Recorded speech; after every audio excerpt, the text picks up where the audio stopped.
The house was nothing like the others that lined the quiet, suburban street.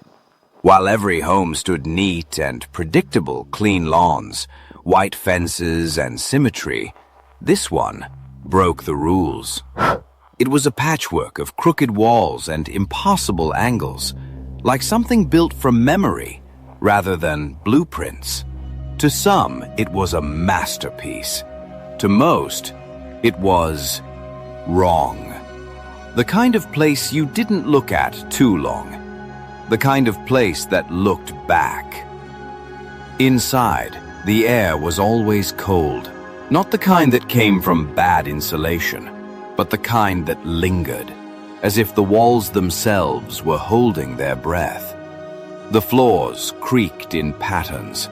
The narrow corridors seemed to shift with the light, and the shadows never quite behaved as they should. When the wind passed through, it carried a whisper, faint, hollow, and human.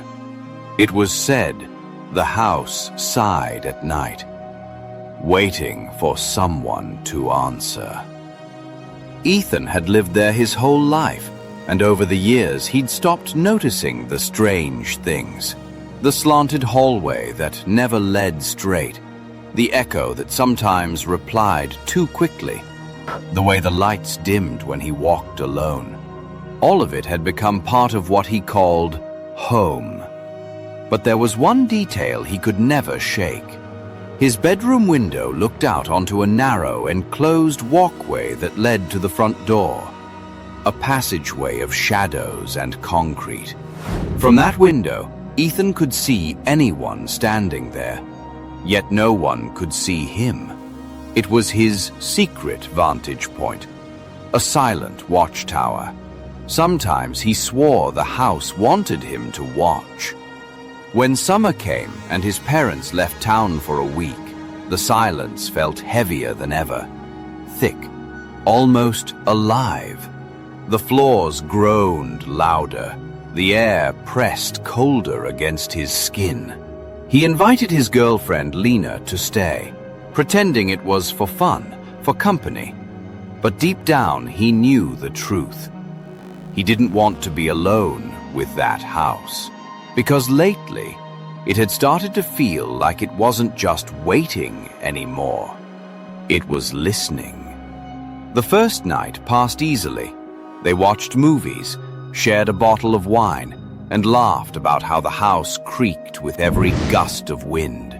But by the second night, that laughter had faded into whispers. Something about the air felt different, dense, watching. It was past midnight when Ethan first heard it. A dragging noise outside, metal scraping against concrete. He froze, eyes darting toward the window. Lena stirred beside him. "Did you hear that?" he whispered. She blinked sleepily. "What is it?" "Something outside. The driveway." The sound came again, slow and deliberate, like something heavy being dragged. Ethan got up, careful not to make a sound. He peeked through the blinds, but the darkness outside was thick, swallowing everything beyond the faint halo of the porch light. "I'm just gonna check," he murmured. "Don't," Lena said softly, sitting up. "It's probably nothing." But he'd already slipped on his shoes and was heading for the door. The moment he stepped outside, the night wrapped around him, still suffocating, with only the hum of distant insects and the faint echo of his own heartbeat. He turned on his phone flashlight. The beam cut through the dark, revealing the driveway. One of the trash cans lay toppled, its contents strewn across the ground, like something had clawed through it. He waited, expecting movement. A raccoon, a stray dog, anything. But there was only silence. Reluctantly, he cleaned the mess, the sound of plastic and metal echoing too loud in the night. He could feel eyes on him, though he saw no one. Once finished, he dragged the cans into the garage, locked the door, and hurried back inside. When he returned to bed, Lena gave him a sleepy smile. "See? Probably just an animal." He nodded, pretending to agree, but his hands were trembling. Eventually, they both drifted off to sleep, or tried to. The house was quiet again. Too quiet. Then came the tapping. Soft, deliberate. A faint ting, ting, ting, like metal brushing against glass. Ethan opened his eyes. The sound was steady, polite, almost as if someone were trying not to wake the whole house. He turned toward the window, and the sound stopped. For a moment, he thought he'd imagined it, but then it started again, louder this time. He stood up slowly. Every instinct told him not to move, not to look, but curiosity, that small and dangerous human flaw, took over. He stepped closer, his breath fogging the glass as he leaned near. Through the curtain he saw it, a shadowed figure standing in the narrow corridor outside the front door, back turned to the house. The person stood perfectly still, one hand lightly tapping the door's glass pane. It was past midnight. No one should have been there. Ethan's chest tightened. The air in the room felt cold, almost wet. He whispered to himself, trying to reason with the moment. Maybe a lost neighbor, maybe a prank.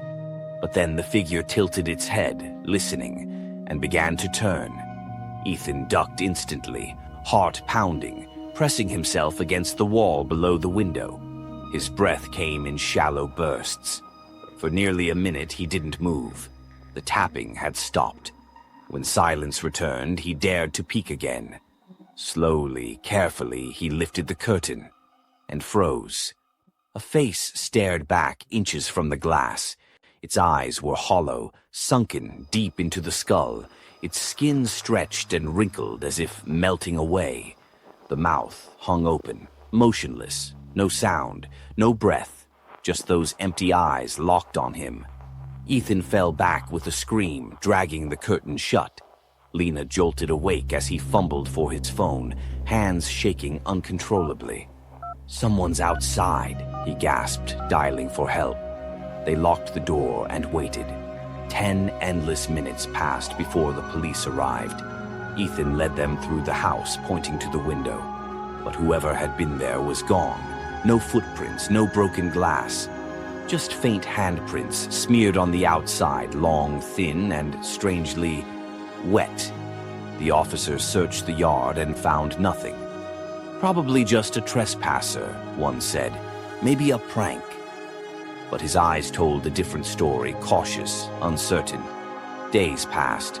The house returned to its quiet state. Ethan tried to convince himself it was over. His parents came home, brushed off the story, and laughed it away. But the laughter didn't reach his ears the same way anymore. The silence of the house now felt different aware. And then, a week later, it happened again. He woke in the dark to the faint sound of breathing. Slow, heavy, right outside the window. He didn't move, didn't even blink. The sound was unmistakable, a person inhaling and exhaling with purpose, staying just beyond the glass. Ethan forced himself to look, but saw only his reflection. The darkness outside seemed to pulse, to breathe with him. And then he heard the tapping again. Tap, tap, tap. Ethan's eyes snapped open. It was faint, rhythmic metal against glass. His pulse quickened. The sound wasn't coming from his dream. It was coming from just beyond the window beside his bed.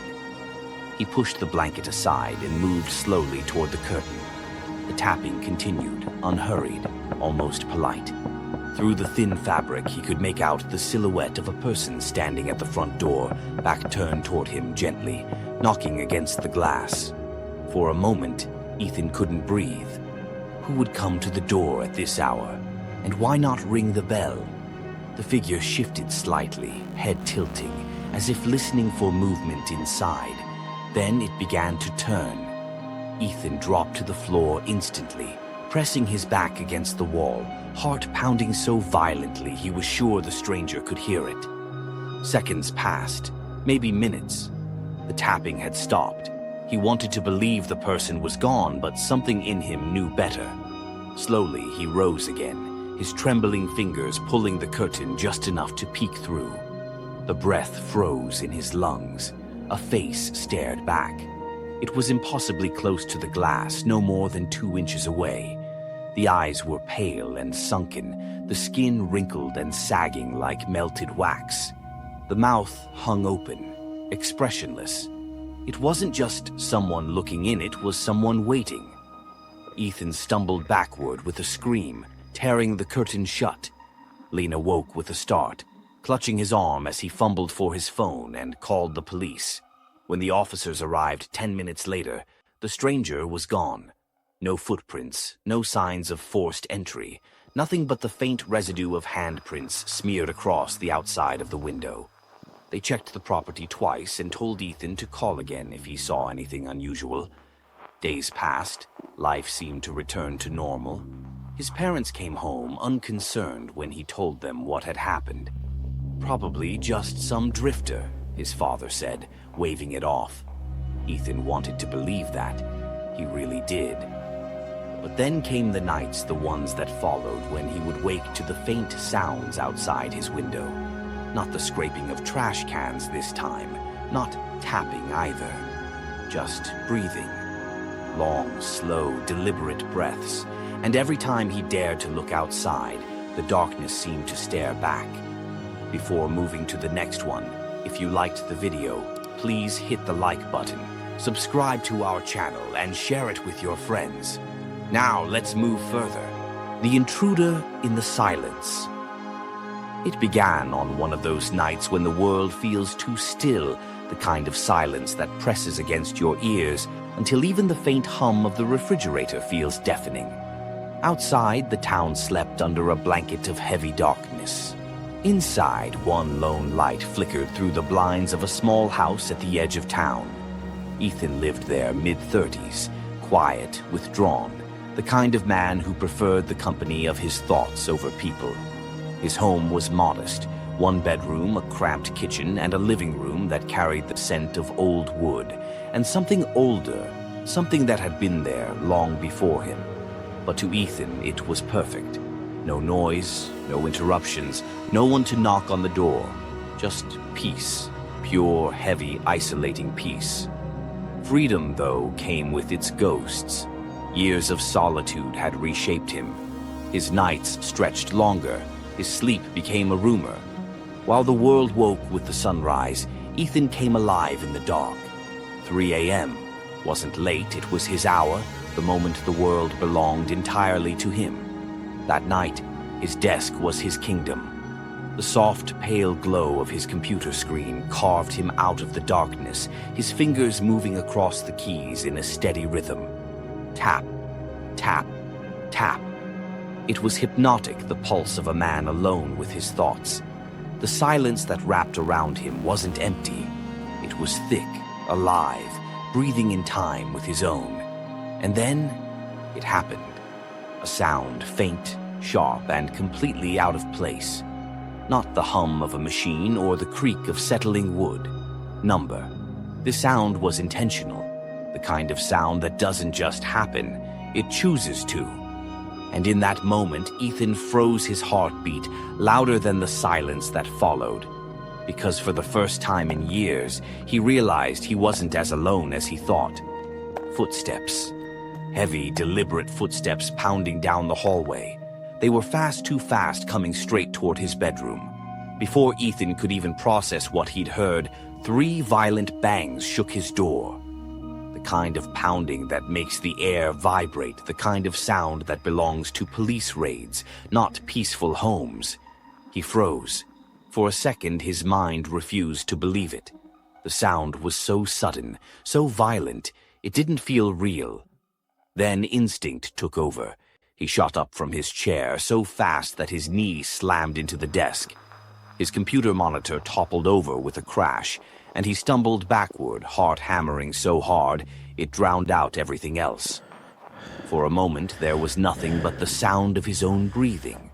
He stared at the door, waiting for it to burst open, for someone to come crashing through, for the nightmare to become real. But the door didn't move. No voices, no footsteps, nothing. The silence that followed was worse than the noise. It was too perfect, too clean, as if the house itself was holding its breath. Ethan didn't dare move. He stood frozen in place, every muscle locked, eyes fixed on that thin crack of light beneath the door. Seconds crawled by, maybe minutes. He couldn't tell anymore. Then, faintly, he heard it again, the sound of footsteps retreating down the hallway. Slow, measured, almost calm. Someone had been there. That single realization broke his paralysis. Adrenaline surged through him, wild and reckless. He grabbed the first thing within reach, an empty beer bottle from the desk, and rushed to the door. His voice tore through the silence as he shouted, half anger, half terror. "Who's there? Get out of my house!" The sound of his own shouting felt foreign, echoing back at him through the narrow hallway. He swung the door open and charged into the dark. The house was dimly lit by the streetlight leaking through the blinds, but it was enough to see that no one was there. Ethan's footsteps thundered across the floor as he checked the kitchen, the living room, even the tiny garage. Every door locked, every window sealed shut. It didn't make sense. There wasn't a single place anyone could have hidden. His anger began to fade, replaced by something far colder dread. The kind that seeps into your bones when logic no longer applies. Slowly, he backed into his bedroom, locked the door, and pressed his ear to it. Nothing. Only the faint ticking of the clock. Minutes dragged by, then an hour. Finally, he called the police, his voice shaking as he tried to explain. When the officers arrived, they combed through the house carefully. Every room, every window, every door. Nothing. One of them, a younger cop, gave Ethan a sympathetic smile, the kind that says you're probably just tired. "You might have imagined it," he said quietly. "Maybe a bad dream, or the house settling." Happens more often than you think. Ethan wanted to argue, to scream. But something stopped him, because deep down he knew what he'd heard. He hadn't been dreaming. Those footsteps had been real. The bangs, the pressure in the air that couldn't have been his imagination. When the police left, he was alone again. The silence returned, but now it carried weight, a presence, invisible but heavy. He sat on the edge of his bed for hours, staring at the door, waiting for another sound. It never came, but the damage had been done. Sleep became impossible. Every creak in the floorboards, every sigh of wind through the vents made his pulse quicken. He stopped working late at night, stopped walking barefoot across the cold tile floors, and began keeping lights on in every room. A week passed before he could think clearly again, but even then the memory stayed. Sometimes, when the house settles or the wood pops in the night, he hears it again, footsteps, faint and quick, rushing down the hall. And every time he hears them, he feels the same chill run down his spine. Because even now, months later, Ethan knows what haunts him isn't just the memory of that night. It's the feeling that whoever or whatever was in his house that night never really left. He lived alone in a small, quiet house on the edge of town. A single story, 1 bedroom, 1 bath, a living room, kitchen, dining space, and a narrow garage that barely fit his car. It wasn't much, but it was his, and for a man who valued solitude, it was enough. Freedom was his prize.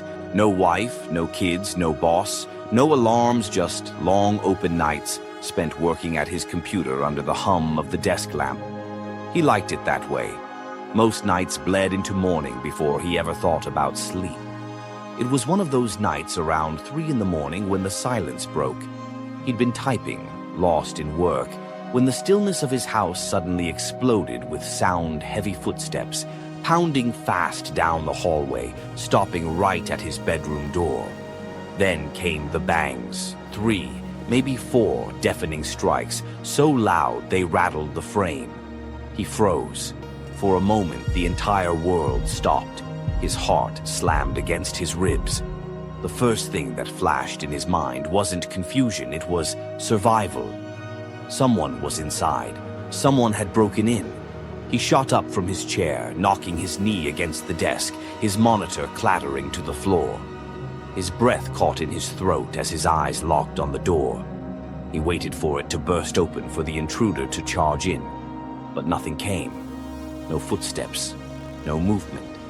Just silence. The kind of silence that feels wrong. Minutes passed, though he couldn't tell how many.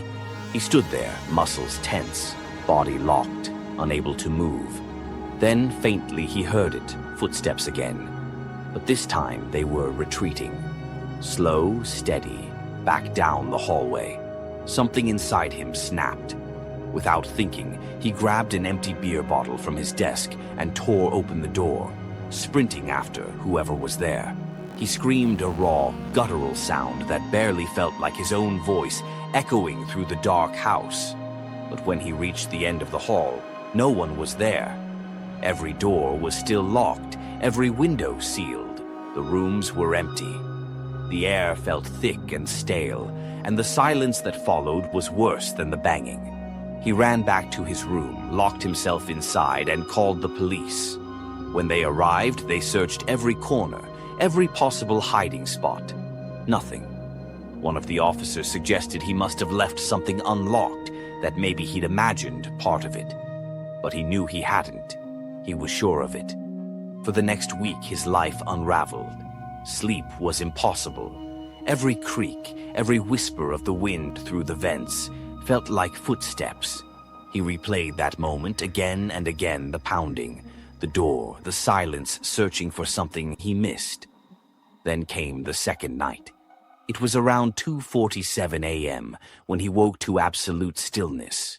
No hum from the refrigerator, no ticking clock, not even the faint buzz of electricity. It was as if the house itself was holding its breath. That's when he saw it. A shadow standing just beyond his bedroom door.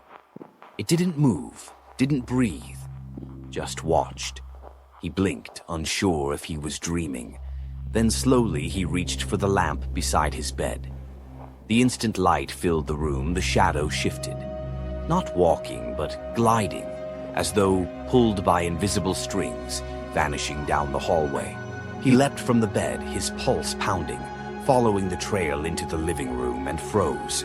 The front door was open, wide open. Cold air drifted in from the night outside. He was sure, absolutely sure, he'd locked it.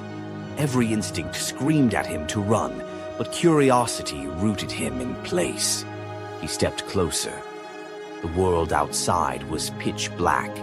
Then, just as he reached the doorway, a whisper brushed against his ear. "Go back inside." He spun around, no one. Just the quiet hum of nothing. He slammed the door shut, bolted it, locked every latch he had. His hands were shaking, sweat running cold down his back. Then he saw it, the glow of his computer monitor from across the room. It was on. He hadn't touched it. The screen flickered, static washing across the surface before words began to appear, letter by letter. "You shouldn't have chased me." He stumbled back, his breath catching. His mind screamed for logic, a hack, a prank, anything human. But before he could move, the monitor went black. Then came the sound, a soft, deliberate breathing just behind him. He turned, but nothing was there. Only the faint smell of cold air, the sense that something unseen had just left the room. He didn't stay to find out. By morning, he was gone, left the house, left everything inside. He never returned. But the story didn't end there. Weeks later, unable to shake the memory, he drove back. Just once, to prove to himself it had all been in his head. The house stood silent under a gray sky, windows covered in dust, his old car still parked in the drive. He stepped inside. The air was thick and stale, as if it hadn't been breathed in months. His footsteps echoed as he moved through the rooms. The kitchen, the hall, the same bedroom where it all began. Everything was untouched, frozen in time. Then he saw it. On his desk, his computer still plugged in. The screen was dark but faintly glowing at the edges. He sat down, the chair creaking softly. The moment his fingers brushed the keyboard, the monitor came to life. Static, then text. "Welcome back." The lights in the house flickered one by one, from the kitchen, the hallway, the living room, until only the screen's glow remained. A chill crept up his spine. He turned to leave, but the door was gone. The wall was solid where it once had been. The words on the screen began to change again, slowly, deliberately. "You never left." His scream echoed once, then the monitor blinked off, the room falling into total darkness. The next morning, a neighbor noticed the front door of that little house standing open again. Police found the place empty. No sign of struggle, no sign of him. Only his computer still running, and on the screen a single line of text repeating endlessly, "Go back inside."